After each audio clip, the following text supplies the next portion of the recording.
Could your brain create a false past to explain your present?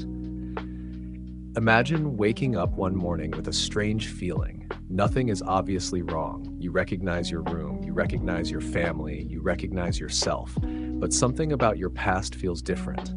You remember being the quiet child in your family. You remember always being afraid of disappointing people. You remember that your father was distant, your mother was overprotective, your teachers underestimated you, or your friends left you out. These memories seem to explain who you are now. Maybe you are cautious because people hurt you. Maybe you avoid conflict because you grew up around anger. Maybe you struggle to trust because someone betrayed you. Maybe you need constant approval because you learned long ago that love had to be earned. The story feels complete. It has characters, it has causes, it has emotional logic, and yet there is a disturbing possibility hiding underneath it. What if some of the story was created by your brain after the fact?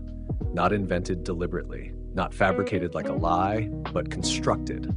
What if your brain looks at the person you have become, notices your fears, habits, preferences, and emotional reactions, and then uses fragments of the past to build an explanation that feels like a memory? This sounds almost impossible. We tend to imagine memory as a recording. Something happens, the brain stores it, and years later we press play. But that is not how human memory appears to work. Memory is closer to reconstruction than playback. When we remember, the brain does not simply retrieve a perfectly preserved movie. It rebuilds an experience from pieces: sensory details, emotions, knowledge, expectations, beliefs, and other memories. And sometimes the reconstruction can be wrong. Researchers have documented false memories, source confusion, and more severe forms of confabulation in which people sincerely report events that did not happen as they remember them. Memory can also be influenced by later information, suggestion, imagination, and the circumstances in which we retrieve it. Cite turn search 6 turn search 19. That raw memory helps construct our identity, and memory itself can be reconstructed. Then how much of the story we tell ourselves about who we are is actually a story our brain has built? And perhaps even more unsettling, could the present influence the past we remember? The past feels like a place we can visit. Think about your childhood. You may be able to picture a house, a bedroom, a school hallway, a particular vacation, someone's face. Maybe you can almost hear a voice. Now ask yourself a strange question. How do you know that the memory belongs to the exact event you think it does? You probably have no difficulty answering. I was there. But being certain and being correct are not the same thing.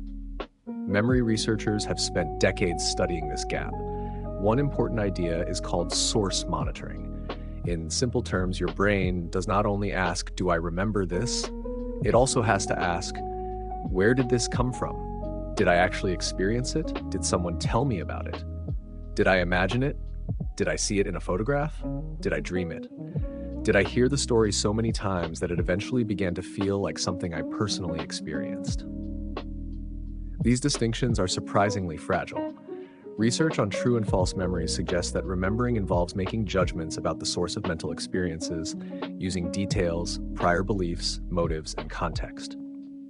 Cite Tate turn search 10. That means a memory containing a reliable label saying, "This actually happened to you on this date." Your brain does not necessarily preserve the experience and its source as two perfectly separate files. Instead, remembering involves interpretation. This is one reason photographs can be so strange. Imagine you have a photograph from a family vacation when you were 6. You don't actually remember the entire day. You remember the photograph. You remember stories your parents told about the vacation. You remember a hotel room. You remember the feeling of being excited. Years later, you may develop a vivid mental scene of yourself standing beside the swimming pool. You can almost see the sunlight. You can almost feel the water. But perhaps the exact scene came partly from the photograph, partly from your family's stories, and partly from your imagination. The memory feels personal. But its ingredients may come from several different sources. This does not mean that your childhood memories are fake. Most certainly are not. It means something subtler. A genuine memory can contain reconstructed details, and once those details become part of the memory, you may have no conscious way of separating the original experience from the reconstruction. Your brain is not trying to preserve the past. Here is where the story becomes even more interesting. We often imagine that the brain's goal is to preserve memories accurately, but evolution does not necessarily reward perfect historical accuracy. It rewards useful behavior. Suppose an animal encounters a dangerous predator. It survives. Later, it sees something vaguely similar. The useful question is not, can I reconstruct every detail of the original encounter with perfect historical precision? The useful question is, does this situation resemble something dangerous? A memory system that extracts patterns can be extremely useful, and patterns are often more important than perfect details. The same principle can apply to humans. You don't need to remember every conversation you have ever had with another person. You need to know whether you trust them. You don't need to remember every moment of every childhood experience. You need a general sense of what the world is like and how you should behave inside it. This may help explain why memory is not simply a passive archive. It is part of a system for navigating the world.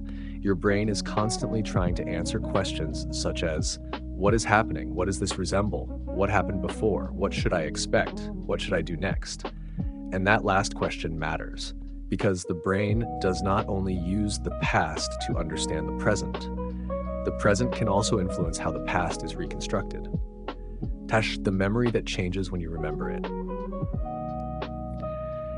Imagine that you have a childhood memory of being embarrassed at school. Perhaps you remember standing in front of the classroom while everyone laughed. Now imagine that years later you become a very private adult. You hate speaking in public. You feel uncomfortable when people look at you. You avoid situations where you might make a mistake. You begin wondering why.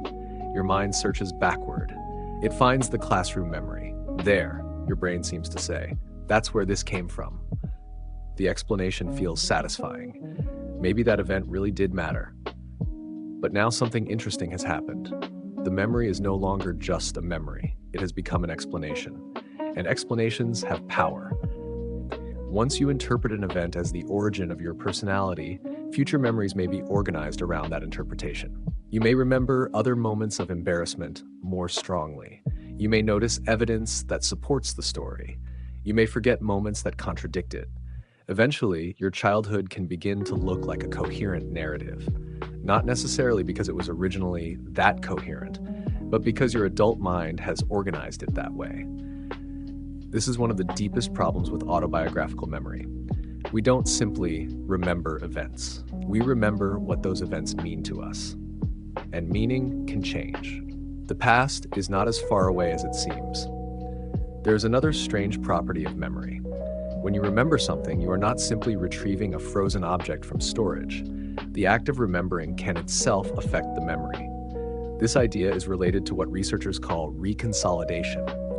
The basic proposal is surprisingly simple. A memory that has already been stored can, under some circumstances, become temporarily changeable when it is retrieved. It may then need to be stabilized again. Research supports the general possibility of post-retrieval changes in memory, although the exact conditions and mechanisms remain an active area of debate, especially in humans. Cited, turn search to turn circ. You might imagine that opening a file only lets you read it, but suppose the file becomes editable every time you open it. You read an old sentence, then you change a word. You save it. Next year you open it again. Now you're reading the revised version. You change something else. Save, repeat. After 20 years, you still have the same document, but it has been quietly rewritten every time you opened it. Memory may be somewhat like this, not literally in every situation and not infinitely malleable, but dynamic enough that remembering is not always a neutral act. This helps explain something important. Your memories are part of your present mental life. They are not simply fossils from a world that no longer exists.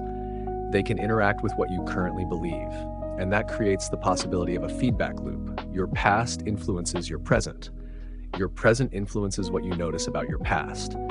That reconstructed past influences your future behavior. Your future behavior then gives you more experiences that seem to confirm the story. And suddenly, a story that began as an uncertain interpretation can feel like an unquestionable fact. But the brain may prefer a coherent story. Consider two people who both experience repeated failures. One person thinks, "I'm just unlucky." Another thinks, "I've always been terrible at this." The events may be similar, but the autobiographical stories are different. The second person may begin searching the past for evidence. They remember being bad at sports as a child. They remember a poor grade. They remember a teacher criticizing them. They remember a friend saying they were not good enough. The memories may all be genuine, but perhaps dozens of other memories exist too. Times they succeeded, times they surprised themselves, times someone praised them, times they learned something difficult. Those memories may receive less attention because they don't fit the story. This is where memory and identity begin to merge. We don't remember our lives randomly. We organize them. Psychologists sometimes describe autobiographical memory as serving functions beyond simply preserving information. It helps maintain a sense of identity, supports relationships, and guides future behavior. So if you believe you are the kind of person who has always struggled, your memory may become part of the machinery that maintains that identity. The brain is not necessarily lying. It is trying to make sense of a life, and human beings are extraordinarily good at finding patterns. Sometimes too good. What if the explanation comes before the memory? Now we can approach the question in the title more directly. Could your brain create a false past to explain your present? The answer requires a careful distinction. There is strong evidence that people can develop false memories or distort existing memories. There is also evidence that people can confuse imagined, suggested, or later learned information with actual experiences. In neurological conditions involving confabulation, people can sincerely produce memories or stories that are inconsistent with their actual history without consciously intending to deceive anyone. Some forms are associated with brain injury and problems with reality monitoring. Cite, turn, search 3, turn search 8 line. But the brains routinely invent entire childhood histories specifically to explain personality is not established scientific fact. That distinction matters. The brain is capable of reconstructing memories. It is capable of filling gaps. It is capable of confusing sources. It is capable of creating false details. But that does not mean every uncomfortable childhood memory is secretly invented by an unconscious mind trying to justify your current personality. Reality is more complicated and, in a way, more interesting, because the brain may not need to invent an entire past. It may only need to rearrange pieces of a real one. The puzzle of the missing evidence. Imagine a man who believes his parents were extremely critical. He remembers being corrected constantly. He remembers feeling that nothing he did was good enough. As an adult, he becomes obsessed with avoiding mistakes. Then one day, he finds an old box of family photographs. There are dozens of pictures. In many of them, his parents are smiling. They are holding him. They are celebrating birthdays. They are laughing. He feels confused. That isn't how I remember my childhood. What happened? There are many possibilities. Perhaps the photographs capture happy moments while leaving out difficult ones. Perhaps his parents were loving but also highly critical. Perhaps his childhood memories have become more negative with time. Perhaps his adult personality is causing him to emphasize certain memories. Perhaps the photographs are giving him a more balanced picture. Or perhaps some combination of all of these is true. The important point is that memory is not a courtroom transcript. A photograph does not automatically prove that a memory is false, and a vivid memory does not automatically prove that it is historically exact. Human lives are messy. The brain compresses them into narratives. Why emotional memories can feel so certain. One of the strangest things about memory is that emotional intensity can create a powerful sense of certainty. You might think, I remember it vividly, so it must be accurate. But vividness and accuracy are not identical. A memory can be extremely detailed and still contain errors. This is partly because remembering is not only about facts, it is also about mental imagery, emotion, familiarity, and a feeling of personal ownership. If you remember being humiliated at age 10, the memory may come with an entire emotional atmosphere. Your stomach tightens. You can feel the embarrassment. You can picture the room. You can hear laughter. That emotional realism can make the memory feel unquestionable. But the feeling of remembering is not itself a timestamp. Your brain does not stamp an experience, 100% historically verified. It produces a mental experience that says something closer to, "This feels like something that happened to me." Those are not the same statement. This distinction is especially important because people sometimes treat confidence as proof, but confidence is a psychological state. Accuracy is a relationship between the memory and what actually happened. The two can overlap, they can also come apart. Confabulation, when the brain fills the gap. There is a particularly dramatic phenomenon that shows just how strange this system can become. It is called confabulation. Confabulation is not ordinary lying. A person who lies knows at some level that they are giving information they believe is false. A person who confabulates may sincerely believe what they are saying. In some neurological conditions, people can produce stories that contain real fragments of their lives, but place them in the wrong time, situation, or context. Some individuals can be remarkably confident in these memories. Cite turn search, 3 turn search, 12 imagine, jury. A doctor asks, "What did you do this morning?" The person answers, "I went to work, had lunch with my brother, and then came home." But none of that happened. They have been in the hospital all morning. The person isn't necessarily trying to fool the doctor. Their brain has produced an answer that feels like the appropriate reality. Pieces of real memories may have been activated. The problem is that the brain has difficulty determining which memories belong to the current situation. This gives us an extraordinary window into something we normally take for granted. Every moment of your life requires your brain to distinguish what is happening now from what happened before, from what might happen next. When that system breaks down, the borders between past and present can become strangely unstable, and that suggests something important. Your sense of personal history may depend not only on remembering the past, but on constantly deciding where each memory belongs in time. Your brain is always building a model of you. Now, imagine your brain as a storyteller. Not a storyteller sitting in a room writing sentences, a storyteller made of billions of interacting cells. Its job is to maintain a working model of reality. Part of that model is, this is the kind of world I live in. Another part is, this is the kind of person I am. And another is, this is what usually happens to someone like me. These beliefs affect what you notice. Suppose you believe people eventually abandon you. Someone takes a long time to answer your message. You notice it. Your brain connects it to previous experiences. You remember another time someone ignored you, then another. Soon your mind has assembled a pattern. People always leave. But always is usually doing enormous amounts of work. Maybe people did leave. Maybe some did. Maybe the pattern is real. Maybe it is exaggerated. Maybe the emotional meaning of those experiences has changed. Maybe there were contradictory experiences that simply don't fit the current story. The brain is constantly compressing complexity. People sometimes leave for many different reasons is cognitively messy. People leave me is simple. And simple stories are powerful. They allow prediction. They allow preparation. They allow identity. The self may be a story that remembers itself. This leads to one of the deepest questions in psychology and philosophy. What exactly is the self? You probably feel like you are the same person you were 10 years ago, but almost everything about you has changed. Your body has changed, your beliefs have changed, your relationships have changed, your knowledge has changed, your goals have changed.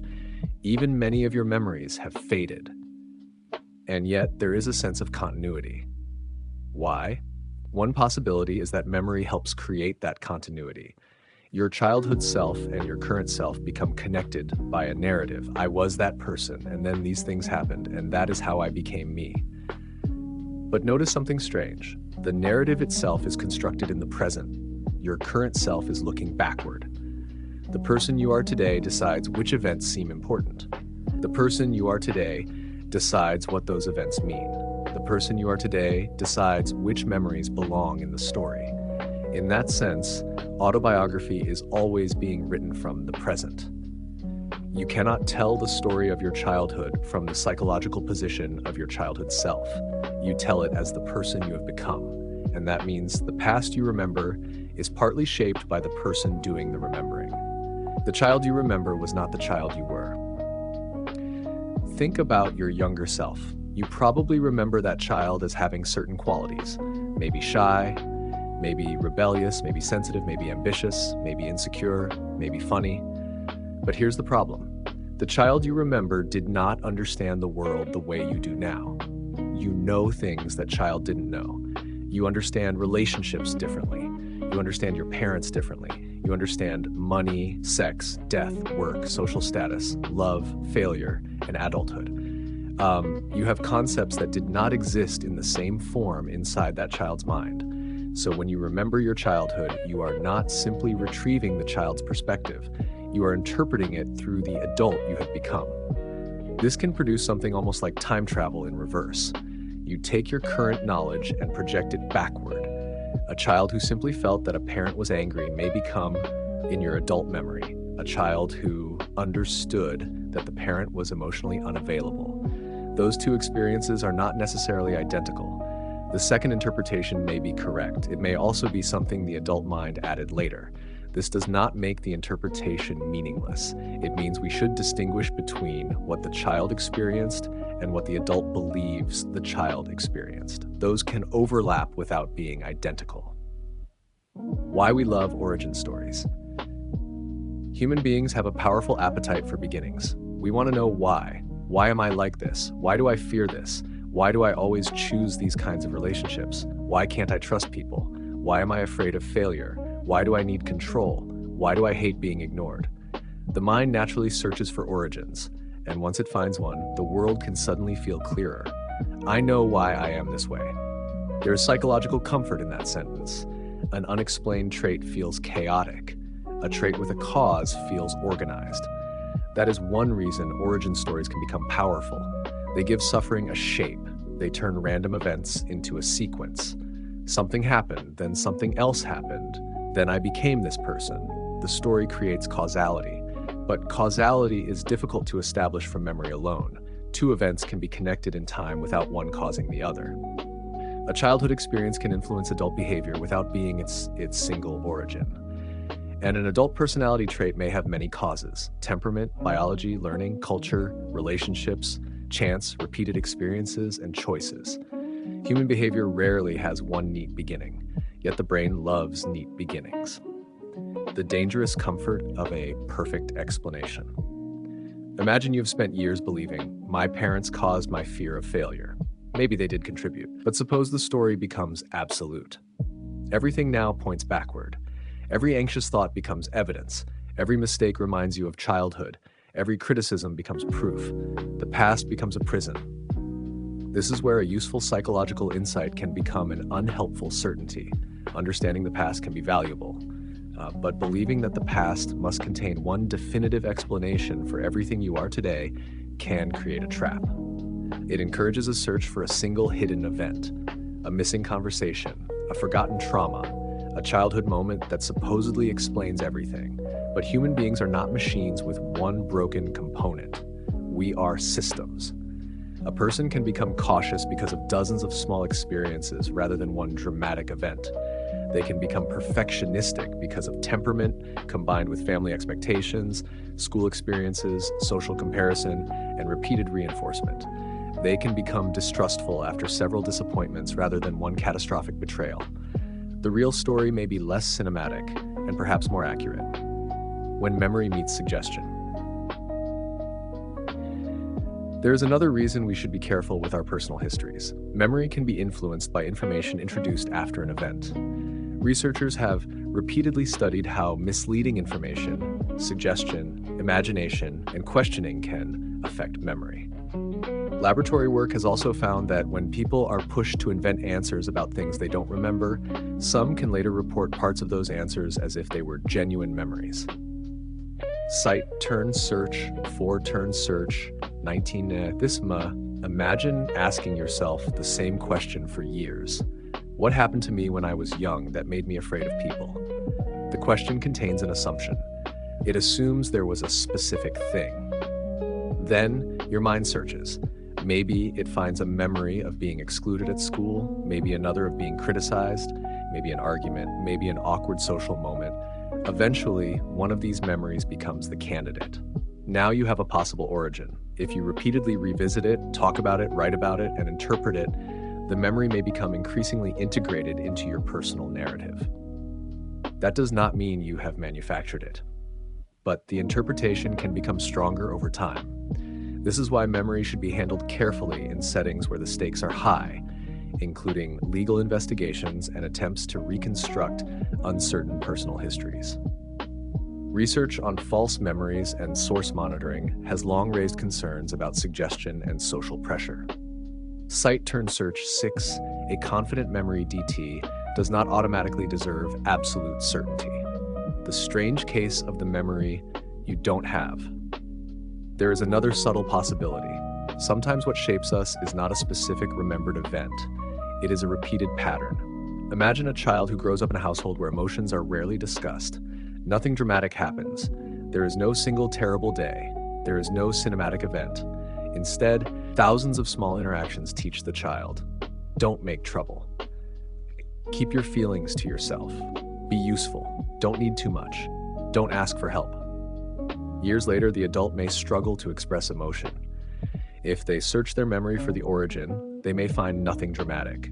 They may conclude, something must have happened that I can't remember. But perhaps nothing specific happened. Perhaps the behavior developed gradually. This is important because the brain does not necessarily encode our lives as a collection of clearly labeled causes. Much of learning happens through repetition, tone, reward, punishment, observation, imitation, expectation, habit. You may remember almost none of the individual moments that taught you something, yet their accumulated influence can be real. So sometimes the most honest answer to why am I like this may be, there isn't one moment. There may be 1,000. Could the brain work backward from the present? Now return to the original question. Could your brain create a false past to explain your present? Perhaps the most scientifically responsible answer is sometimes the mind can reconstruct, distort, or fill in the past in ways that fit the present. But there is no evidence that the normal brain routinely invents complete personal histories simply because it needs an explanation. Still, there is an intriguing mechanism hidden inside the idea. Imagine that your current personality creates a question. Why am I afraid of abandonment? Your memory system searches. It finds relevant material. Some memories become more accessible. Others become less important. The brain connects them. It organizes them. It interprets them. The resulting story feels like, this is why. Notice what happened. The present did not necessarily manufacture the past from nothing. Instead, the present selected and organized the past. That may be enough to radically change how the past feels. And once the new interpretation becomes familiar, it can begin to feel as though it was always there. Memory is more like a map than a photograph. A useful analogy is a map. A photograph attempts to preserve what was in front of the camera. A map does something different. It leaves things out. It emphasizes roads. It highlights landmarks. It changes scale. It simplifies geography. A map is not a bad representation because it leaves things out. Its usefulness depends on what it chooses to preserve. Memory may work in a similar way. Your brain cannot preserve every detail of your life, so it extracts patterns, important people, threats, pleasure, lessons, places, emotions, skills, relationships, expectations. The result is not a perfect copy of reality. It is a usable model of your history, and models can be wrong, but they can also be useful. This is why saying memory is unreliable can be misleading. Memory is not simply broken. It is doing something different from what we imagine. It is not trying to be a video camera. It is trying to help you function. The past you remember can change without becoming fake. There is a temptation to divide memories into two categories: true, false. But real memory is often messier.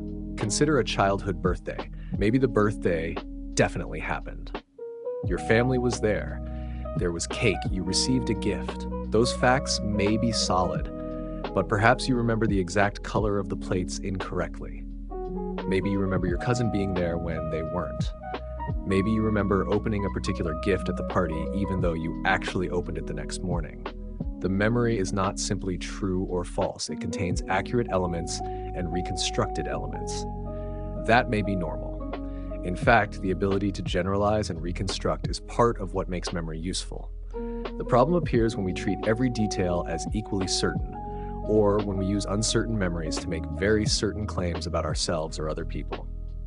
What happens when a memory becomes an identity? Suppose someone has one memory.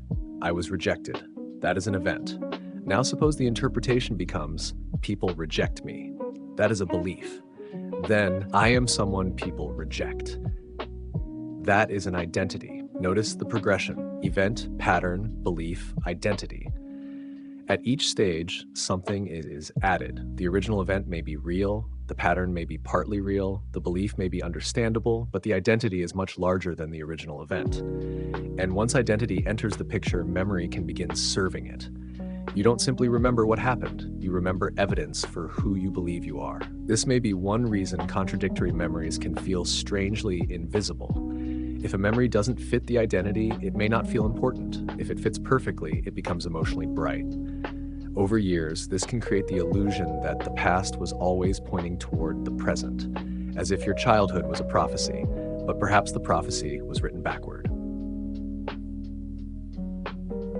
The feeling of I have always been this way. Have you ever said, I've always been like this? It sounds harmless, but take it literally. Always? Were you really like this at 5, at 12, at 17? Before that relationship, before that failure, before that success? Often the answer is no. We change dramatically, yet memory compresses those changes. We create continuity. I've always been independent. I've always been anxious. I've always been stubborn. I've always cared too much. Sometimes these statements contain truth, but they can also become stories that smooth over contradictions. Maybe you were once adventurous. Maybe you were once extremely trusting. Maybe you once loved being around strangers. Maybe you once took enormous risks. The current self may look backward and remember those periods differently. This is not necessarily deception. It is narrative compression. The brain wants the person you were and the person you are to make sense as one life. What if your past story is wrong? This possibility can sound frightening. If your memories are reconstructive, how can you trust yourself? But that is not quite the right conclusion. You do not need perfect memory to have a real past. You need enough reliable information to navigate life. And fortunately, memories are not all equally fragile. Some details are repeatedly confirmed. Some are supported by photographs, documents, other people's memories, physical evidence, or repeated independent experiences. Some are vague, some are uncertain. A healthy relationship with memory does not require believing everything or doubting everything. It requires being able to say, I remember this strongly. I think this happened. I'm not sure about the details. This is my interpretation. I know this part because there is independent evidence. Those are different kinds of knowledge, and learning to separate them can make your understanding of yourself more, not less, stable. Maybe you don't need to know the exact origin. There is another philosophical problem hiding here. Suppose you discover that one of your childhood memories is partly wrong. Does that mean your current emotional reaction is meaningless? Not necessarily. Imagine you believe you became afraid of public speaking because a teacher humiliated you.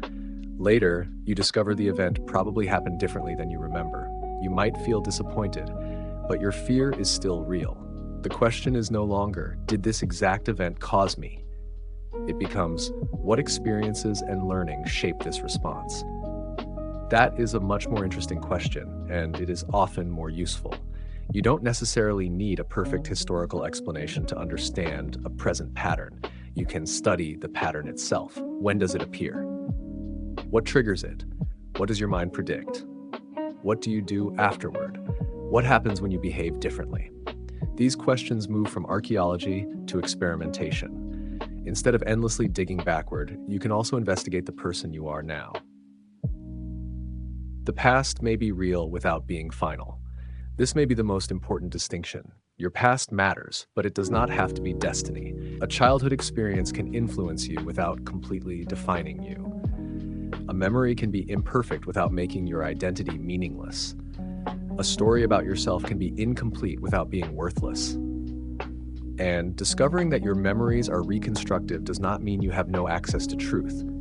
It means truth sometimes comes in layers.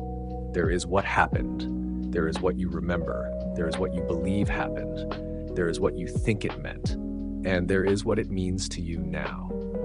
Those layers can differ. The human mind is capable of holding all of them at once. The unsettling possibility. Now imagine something even stranger. What if the self you experience today is partly built from memories that were themselves shaped by previous versions of you? The child experienced something. The teenager remembered it differently. The young adult interpreted it differently again. The older adult looked backward and created another version. Each version inherited the previous one's memories. Each version changed them slightly, and each version used them to explain who it had become. There may be no single final autobiography, only a constantly updated one. You are, in a sense, the latest editor of a story that began before you understood what a story was, and tomorrow, another editor will take over. That sounds frightening until you notice something hopeful. If the story can change, then perhaps you are not permanently trapped inside the first interpretation of your life. Maybe memory's imperfection is part of its purpose. We often treat imperfect memory as a flaw, but perhaps some of its flexibility is useful. Imagine if every detail of your life were preserved with perfect accuracy. Every insult, every embarrassing moment, every rejection, every mistake, every argument, every painful expression on someone's face, every time you failed. You would carry an enormous archive. Forgetting may be necessary. Generalization may be necessary. Reorganization may be necessary. The brain cannot treat every moment as equally important. It has to compress. It has to prioritize. It has to extract meaning. That means the human mind lives in an unusual relationship with time. We are not simply creatures moving from one moment to the next. We carry models of the past into the present. We use those models to predict the future. And when new experiences arrive, the models can change. The past is therefore not only behind us, it is active inside us. The question we usually ask is backward. When people struggle to understand themselves, they often ask, "What happened to me?" That is a reasonable question, but perhaps there is another one. What is my mind trying to predict now? Suppose you constantly fear rejection. Your brain may be treating social situations as dangerous. Instead of only asking what happened in childhood, you could ask, what does my mind expect? What evidence does it notice? What evidence does it ignore? What happens when someone behaves kindly? Do I trust it? What do I do when uncertainty appears? These questions do not deny the past. They recognize that the brain is a prediction system as much as a memory system. Your remembered past matters partly because of what it tells you about what might happen next. That is why your present can have such a powerful influence on your memories. The brain is not just asking, what happened? It is asking, what does this mean for me now? A final thought experiment. Imagine that scientists could one day build a perfect machine that recorded every event in your life, every conversation, every facial expression, every room, every word, every sound, every second. You could watch the complete record of your childhood. No forgotten details, no distortions, no uncertainty. Would that finally tell you who you are? Probably not, because even with a perfect recording, you would still have to interpret it. You would still ask, why did that matter? Why did I react that way? Why did this relationship change me? Why did I become cautious? Why did I become ambitious? Why did one moment stay with me while another disappeared? A perfect archive would give you more facts. It would not automatically give you meaning, and meaning is one of the things the human brain creates. This is why the question of false memory is ultimately bigger than memory.